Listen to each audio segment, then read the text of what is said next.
Hi எல்லாருக்கும் வணக்கம். என் பெயர் Thusha and I am 21 years old. Currently நான் இந்த சம்மருக்கு வந்து முழுசாக வேலை பார்க்கணும்னு ஆசைப்பட்றேன். ஆனால் எனக்கு வேலை இன்னும் வரையில. ஸோ வந்தால் சொல்கிறேன். ஸோ இன்றைக்கு வந்து நான் ஒரு பிரயோசனமாக செய்யணும்னு சொல்லி காலமையே கொஞ்சம் லேட்டாக கிளம்புனான். ஒரு 9 மணி 9:30 கிளம்புனான். எல்லாம் படித்தது வந்து 6:30. ஆனால் சம்டைம் திங்ஸ் ஹேப்பன். ஒலிம்பி என்னோடய ஃபேஸெல்லாம் வாஷ் பண்ணிவிட்டு இன்றைக்கி மழையாக இருந்தது வெளியில். இருந்தாலும் கொஞ்சம் வாக்கிங் போகலான்னு நினச்சேன்னா, ஆனால் எங்கே என்னோடய சோம்பேறி விடுதா எல்லாமே வந்து எனக்கு எதிராக தான் இருக்குது.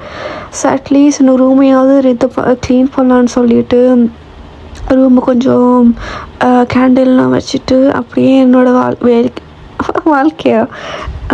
என்னோடய வேலையை ஆரம்பிக்க ஸ்டார்ட் பண்ணிட்டேன். ஸோ என்னோடய ரூம் வந்து கொஞ்சம் குப்பியாக வந்து என்னோடய பெட்ஷீட்ஸ் எல்லாம் வந்து கொஞ்சம் டர்ட்டியாக இருந்துச்சுனால எல்லாத்தையும் வந்து கிளட்டி வாஷ். இப்போ நான் வந்து என்னோடய ஸ்கின் கேர் வந்து ரெக்கார்ட் பண்ண மறந்துட்டேன். Oh my God. பிறகு வந்து எல்லாத்தையும் உடுப்பெல்லாம் கீழே அப்படி போட்டு கிடந்து எல்லாத்தையும் வந்து எடுத்து அழகாக இந்த மாதிரி வச்சு இது வந்து இன்னும் 2 நாள் தான் தாக்கு பிடிக்கும்.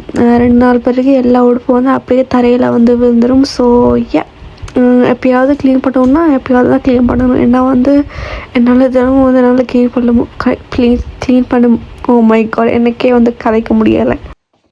சின்ஸ் லைஃப் கொஞ்சம் வேலைன்னு போகிறனால என்னோடய ஜிம்முக்கு வந்து ஒழுங்காக போக முடியலை. தொடர்ந்து வந்து அப்பாவுக்கு வேலை, எனக்கு வேலை, வீட்டில் எல்லாருக்கும் வேலை. ஸோ ஜிம்மு ஒழுங்காக போக முடியல. சரி ஒழுங்காக சாப்பிட்லான்னு நினச்சா அதுவும் முடியலை. இன்றைக்கி நான் டயட்டில் இருக்கிறேன். ஸோ பெருசாக ஒன்றும் சாப்பிடாதனாலே தலையிடி நான் ஒழுங்காக சாப்பிட்டாட்டிக்கு என் தலை இடிக்கும். பட் நான் என்னோடய ஜிம் ஜர்னி வந்து நாளையிலேருந்து ஸ்டார்ட் பண்ண நினைக்கிறேன். ஸோ அவ்வளோதான் என்னோடய வாழ்க்கையோட புதினம். உங்களோட வாழ்க்கையில் என்ன புதினம்? இன்றைக்கி வந்து சம்மர் ஆரம்பிச்சுட்டு ஜாலி தான். தேங்க்யூ.